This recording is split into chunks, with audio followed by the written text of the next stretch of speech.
introduction.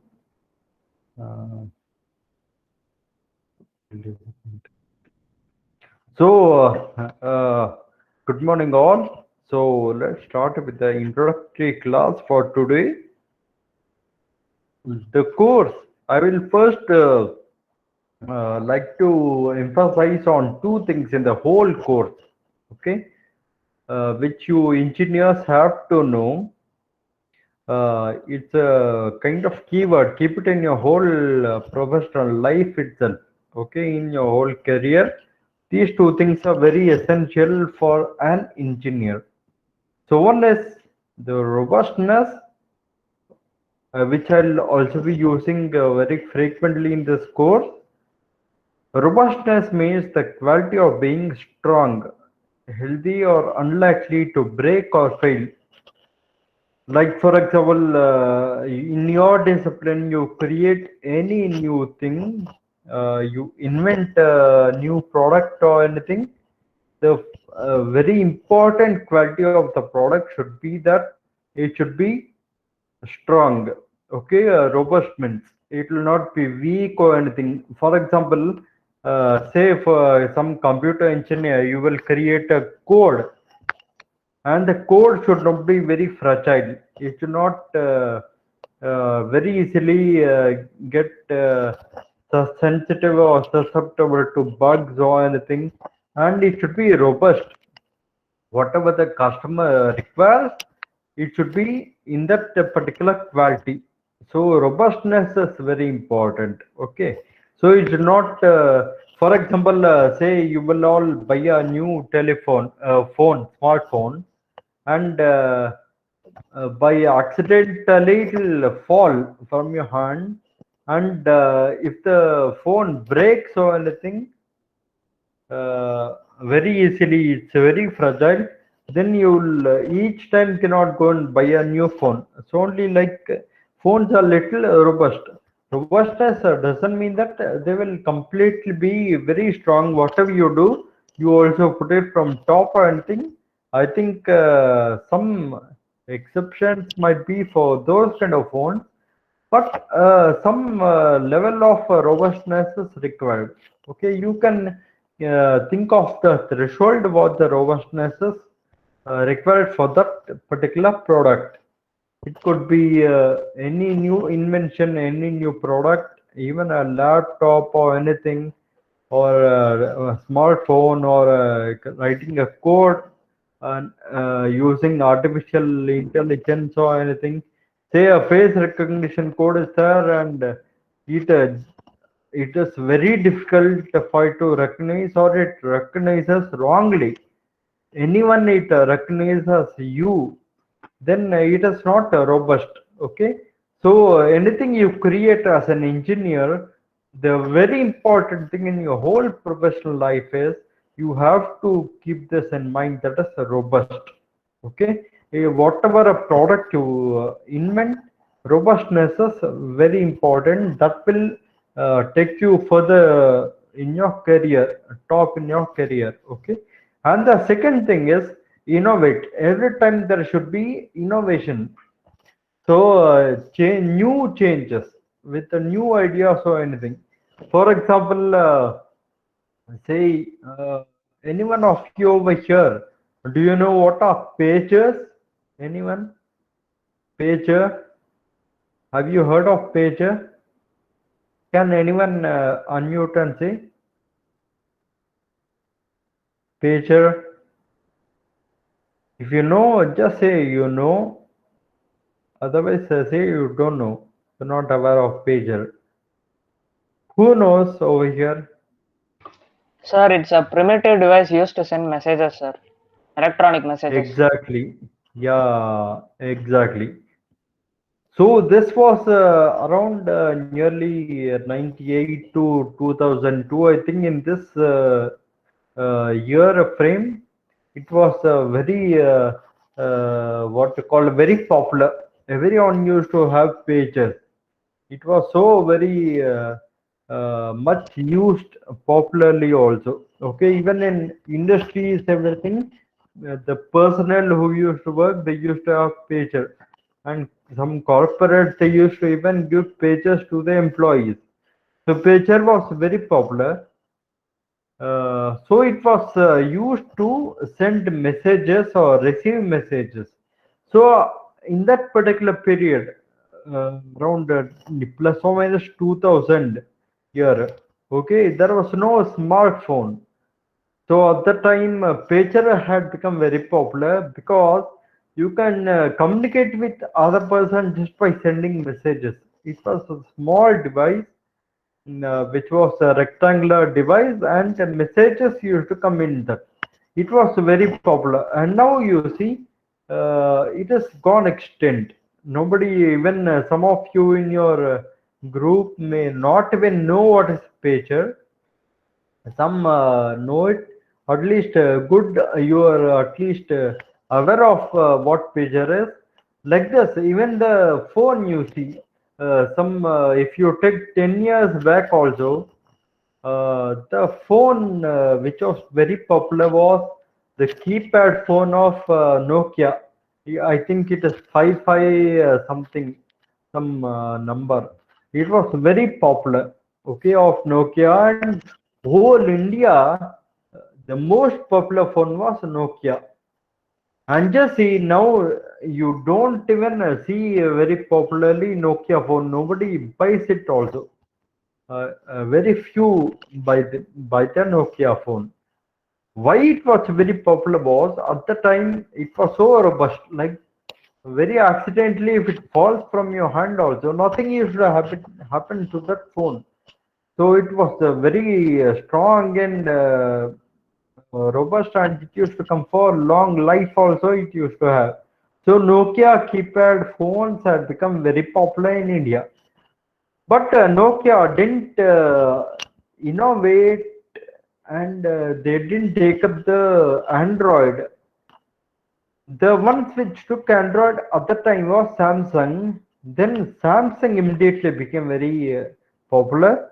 Then after Samsung, then all this Oppo, Redmi, all these things came into the space, and they had innovated a new kind of cameras and artificial intelligence, everything into them. And now what you see is a different smartphone, a different version itself.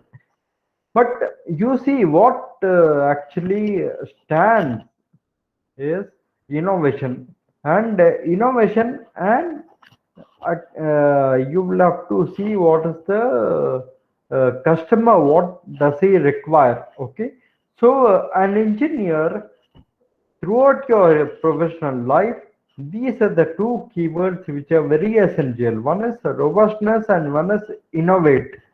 And why we require this biology for engineers is because the biological organisms have developed both the things. They are robust because they are so strong that they have stood the time for millions and billions of years. For example, yesterday, as he told, a bacteria was evolved 3.5 or 7 billion years back. And even now you see the same bacteria which is there, but don't think it was the same bacteria, similar, same, not similar, same bacteria, even 3.7 billion years back, it has innovated a lot. Okay, so it has adapted itself to new changes, environmental fluctuations which have happened, and it has survived. See, for example, a very popular species which we know is dinosaurs. Dinosaurs were strong, but it could not innovate. It could not adapt itself to the new environment. So it had to go extinct. It had to fail. So biology tells you a lot many stories like this. So the robustness and the way to innovate these things, you can learn a lot from biology.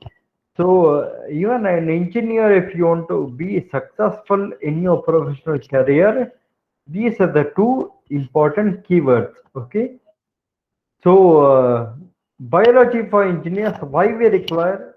Yesterday also we had a discussion, but today this is my kind of contribution, which I want to say that you can learn a lot from biology. Okay, you can take the inspiration from biology of robustness and innovation. Okay, for new ideas. So this is the main theme why we have this particular course. Okay, so this course, when you see what is the flow chart of this courses, you have the first unit where we introduce the life and the life processes, because this has to be very well known. Life, you should know how is the cells made up of, then life processes you should know, and then you can always, as an engineer, for example, exception is the biotechnology and allied students like bioengineering, bioinformatics, and all. You will learn more into this, will become your more core subject. For others, you will have to learn from bio. Okay, learning of life and how the life processes occur will give you a new dimension how the engineering processes also can be developed or invented, such that by taking the inspiration from the biology. And you have the third unit, the last, you'll be seeing some examples of the bio-inspired engineering. Okay, how engineers have learned from biology, and they have developed some of the things, engineering things, that also you will be learning. What we have done for this syllabus is we have done module. It's in a module fashion. Okay, so you don't have unit 1, unit 2 or anything. It is a module 1, module 2, module 3, 4, 5. Okay, these are the different modules which will be seen, and mostly they're all interconnected. First, we'll also talk about the life forms and processes, as well as we give you some examples of the third thing, that is bioengineers. In engineering, how bioinspiration you can take. Okay, so first, you today what I'll be talking, possibly today and even it may continue tomorrow, is some of the examples I'll give to the bioinspired engineering. Then we'll see cell its constituents and development as biosensors, then genetic information, the genes, everything. Molecularly will go inside the cell. Then you will come to a multicellular organism and how it works, and from that also what all engineers can learn, and then how engineers can learn, and also some interdisciplinary, because the particular era which you are there, it is all interdisciplinary technologies have to emerge. For example, if you take your previous generation or their previous generation, or your parents' generation, they all used to study separately the discipline wise. Say, for example, someone will study electronics, they'll go deep into it. Someone will study electrical engineering, go deep into it. Someone microbiology, go deep into it. Zoology, deep into it. Chemistry, like this, different subjects were there. But now you have something which is interdisciplinary. So all, because the disciplines, they have become saturated, and between them there are structural holes. Okay, and anyone who are in the periphery of these disciplines, they are able to innovate a little more, because it is not yet saturated. You have a lot many things to think, ideas, and innovate and create, invent a product or anything. Okay, so this course essentially will help you to think. Okay, this course is, please don't muck up like you if you have done in the school. That will not help you in this course. This course is completely for you to understand the process and think.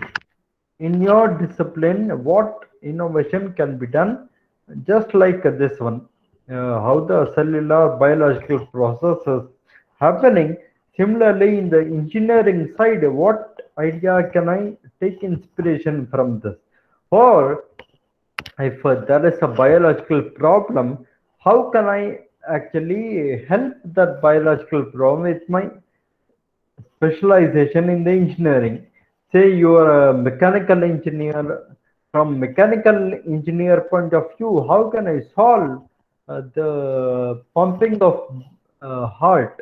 Okay, the blood is choked somewhere, and instead of medical intervention, can I also give some mechanical intervention over there?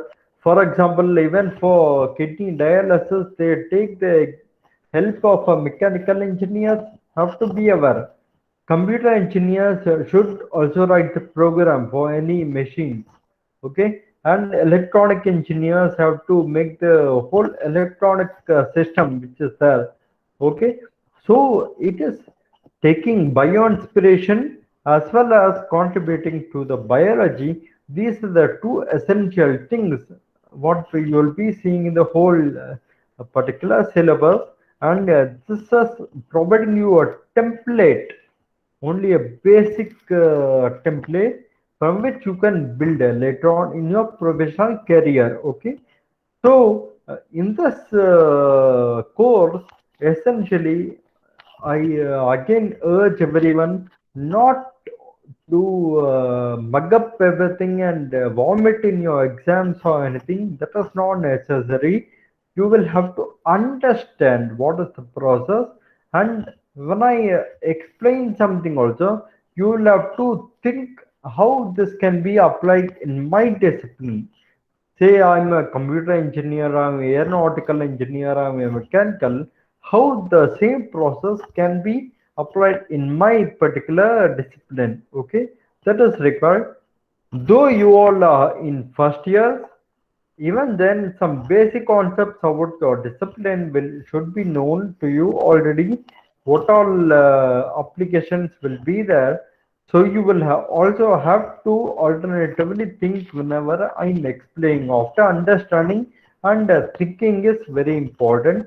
Second thing is, not only course, now you should think, even maybe this kind of biological template may give you idea even in later in your career also, not only in these 4 years of engineering, even after you become some professional in a particular company, or you have your own company or anything, wherever you are working, or say you are going for research kind of thing, any domain you go later on in your career, you will have to use this particular information, whatever knowledge which we have given in the biology, and you should keep on learning, because we are all biological beings, and in nature you see a lot of different things around the nature. I'll give you some examples in this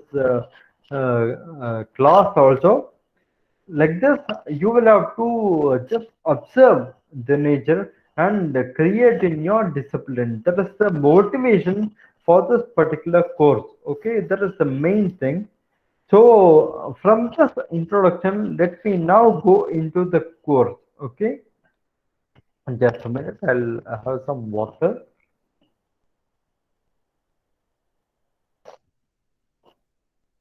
In the meantime, if anyone is having any questions or comments, please you can ask me.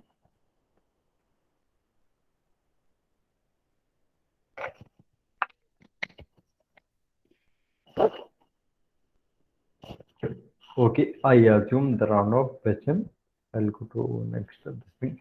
So in this course, I recommend, already you might have taken some textbook of biology for engineers, and that is also okay. I have not gone through well in that book, sir, but this is a very good book. Okay, ninth or any edition, but Campbell Biology is a very nice book, where a very clear explanation is there. Please refer to this book for your course. You will, for example, some concepts which you didn't understand or anything, please refer to this book so that you understand.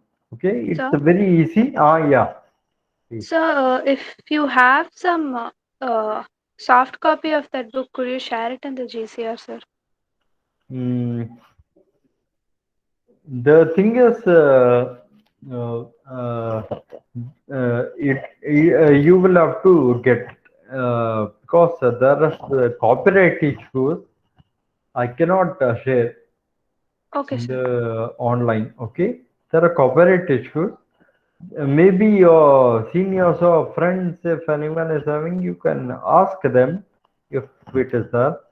But nevertheless, for biology students, buying a book and keeping it for yourself is a very good reference point.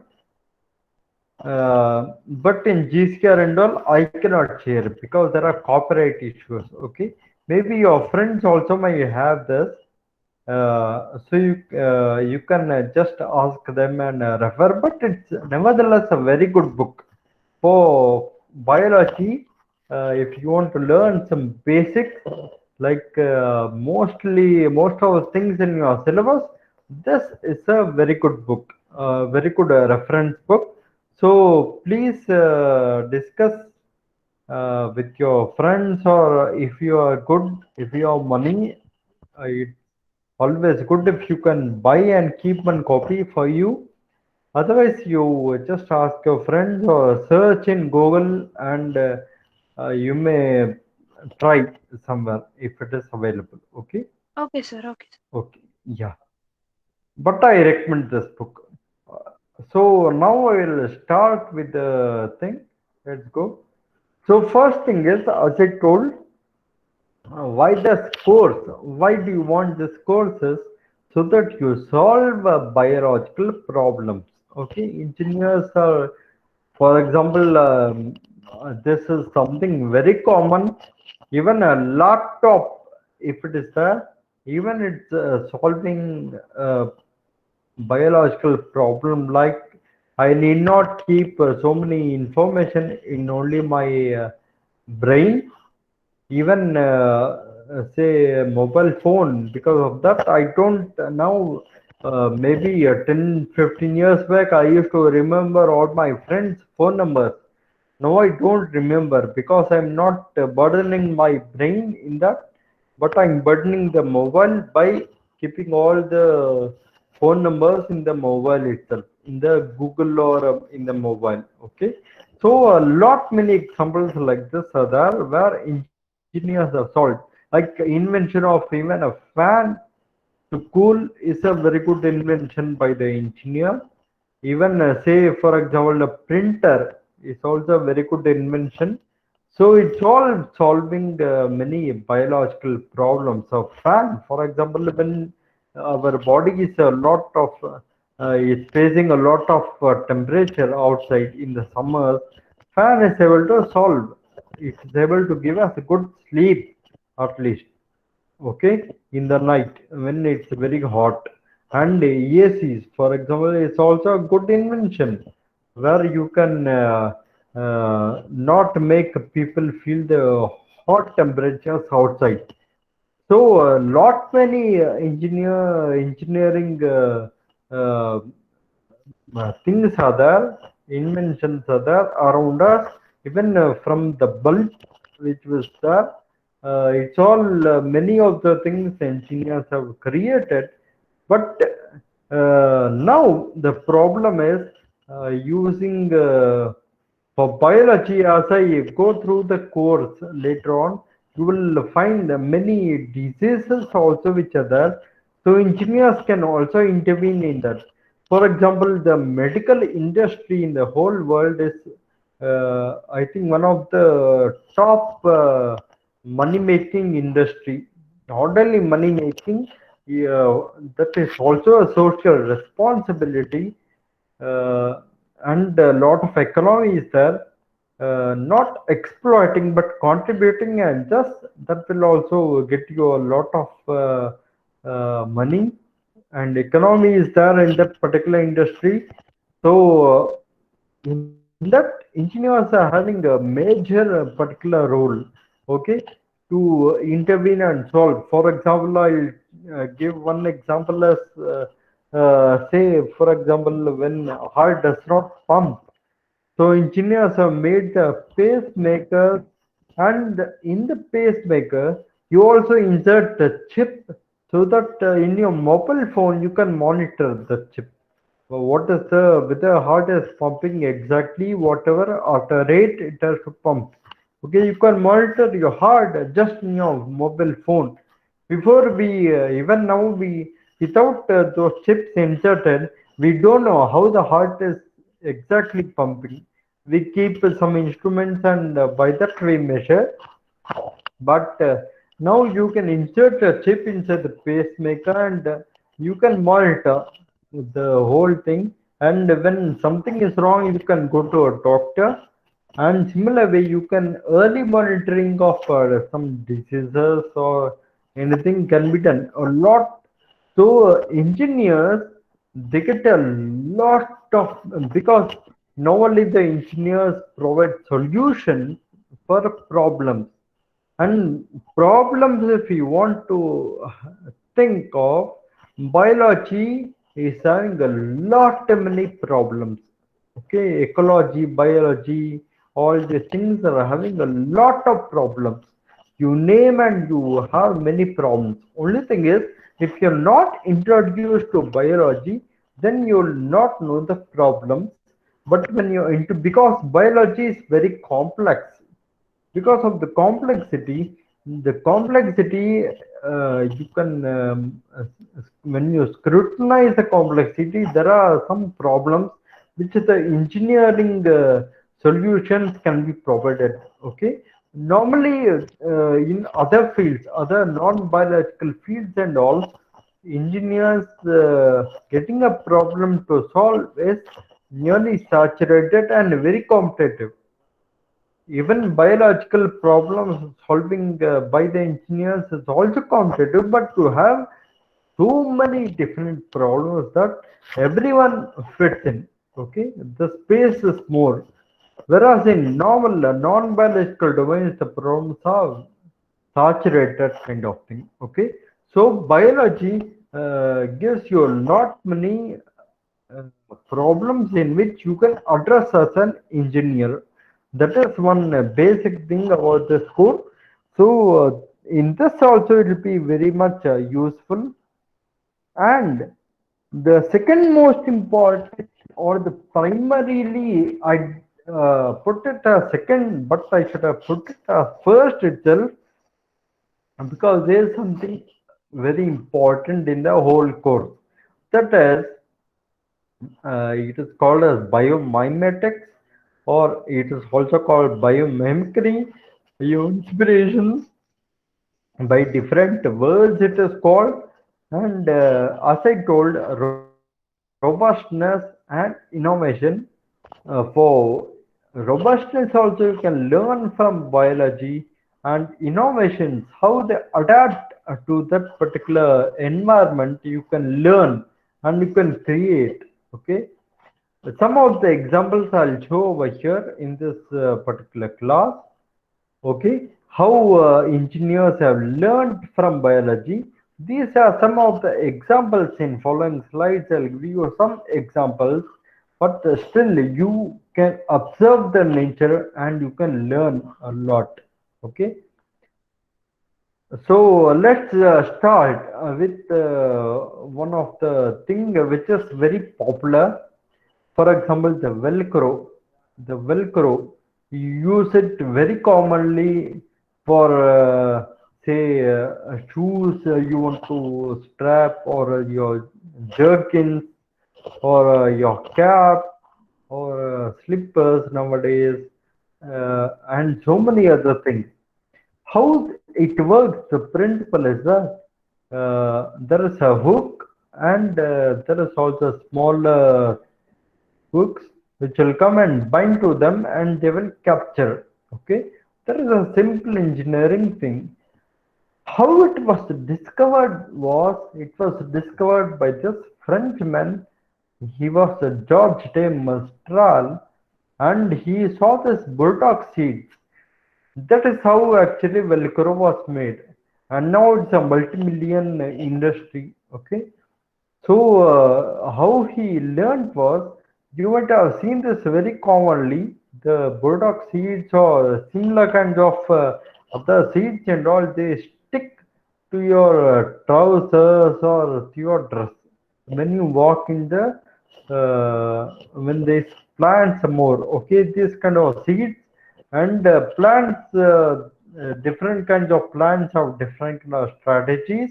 They stick.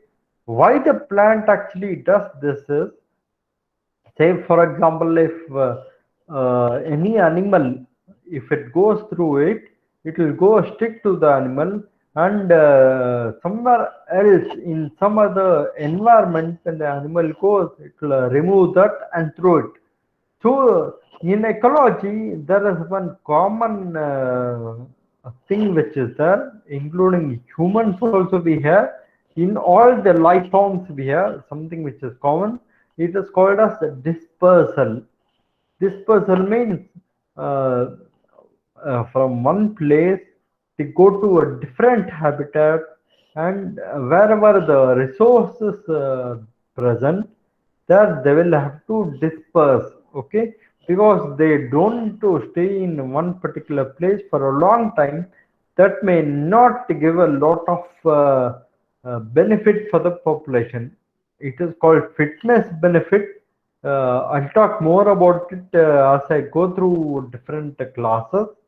In evolution, it will come, these kind of words. But there is some benefit to the population when they disperse.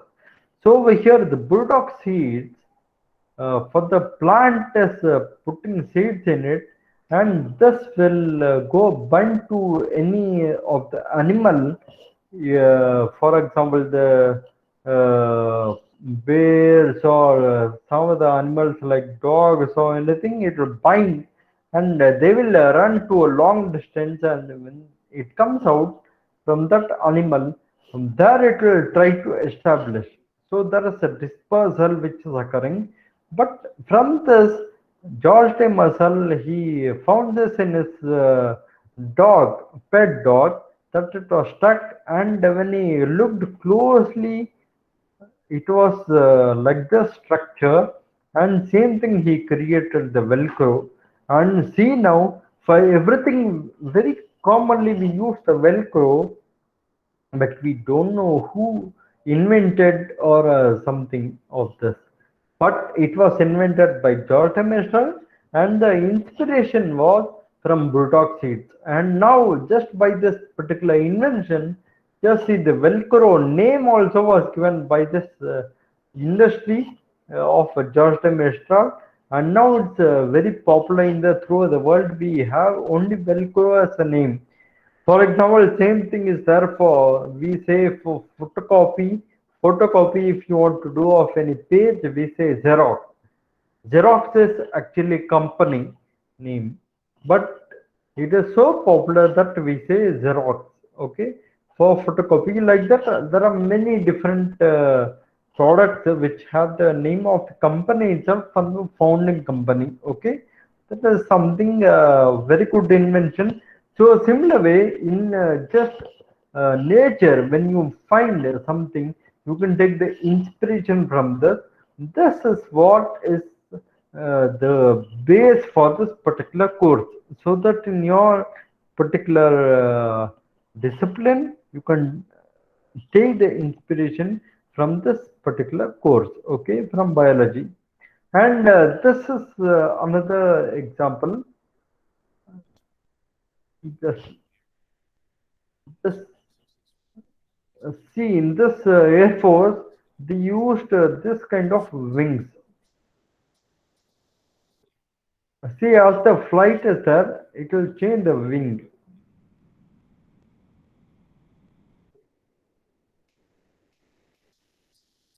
See it just like birds or anything. This will also, this was actually an Indian had invented this. So what will happen in this thing is it is inspired by bird's wing. Okay, similarly, Flex Sys and NASA together they had come out with this particular wing structure for airplanes, and the fuel efficiency increased around 5 to 12% just by changing it like a wing.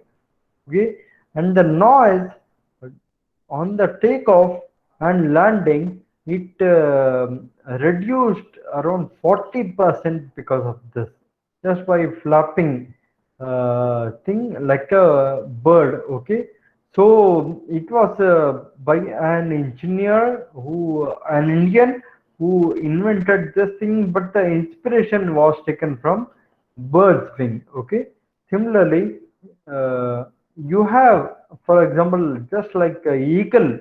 Okay, again they have come with a particular air flight, which will become very ultra lightweight materials are used for this, and solar energy is used on top of this, and turbines generate electricity towards during the flight. Okay, like even eagles and all, when you see the flight, they glide many times and they save a lot of energy, and they go, okay, to very high level of altitudes. So this is inspired from this, and you can see from Skywheel, they have built a aircraft again, which is having a drag, weight, and fuel consumption also, which is less. So similarly, it was also made, and now you can see this kind of drones. Okay, drones just like that they have made, and there is solar energy which is incorporated, and this is the camera which will take the thing at nearly, I think, 360 or 180 degrees. It will take all the images and more discrete kind of a thing. Okay, you can see this video.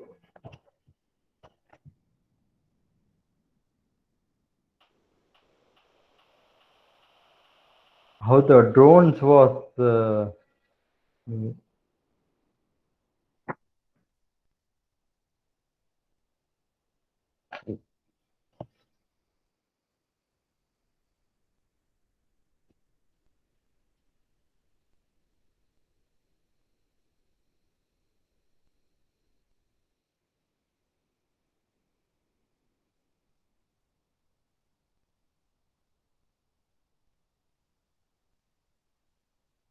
very lightweight.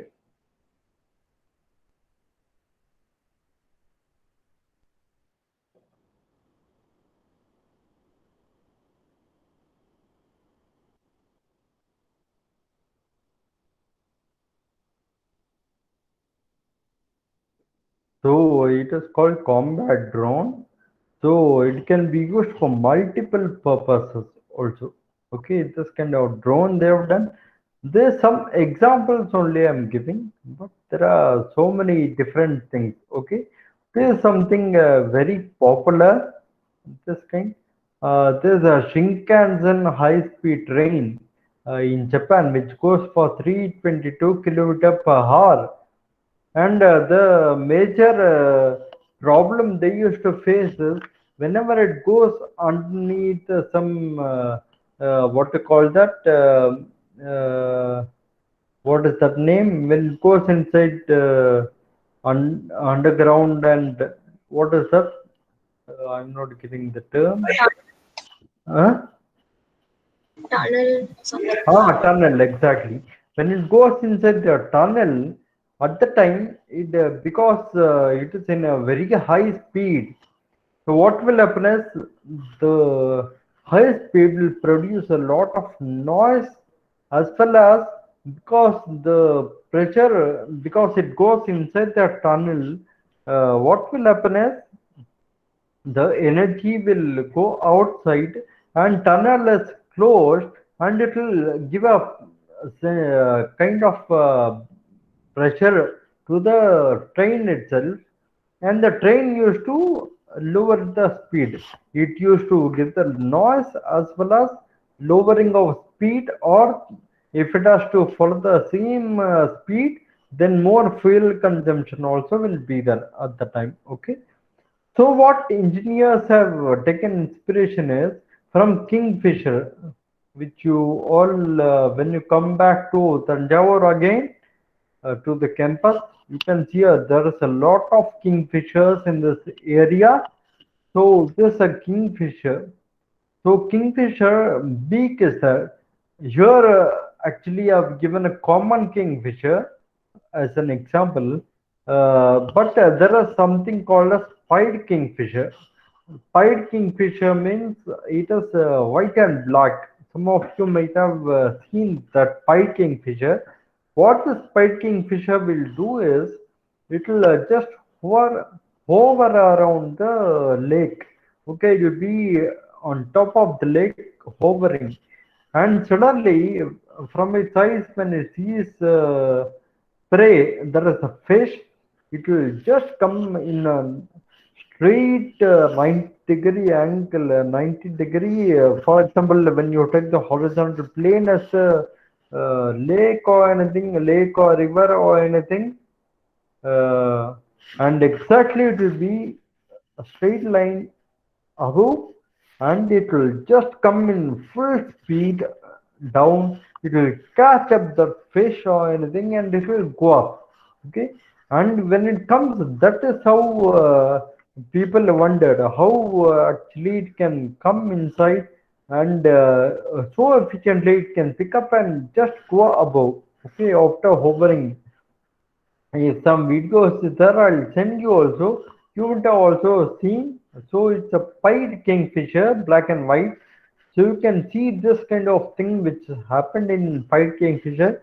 So when engineers built the frontal portion, just like the kingfisher beak, they could see that these drag forces and also the noise, everything reduced drastically, substantially.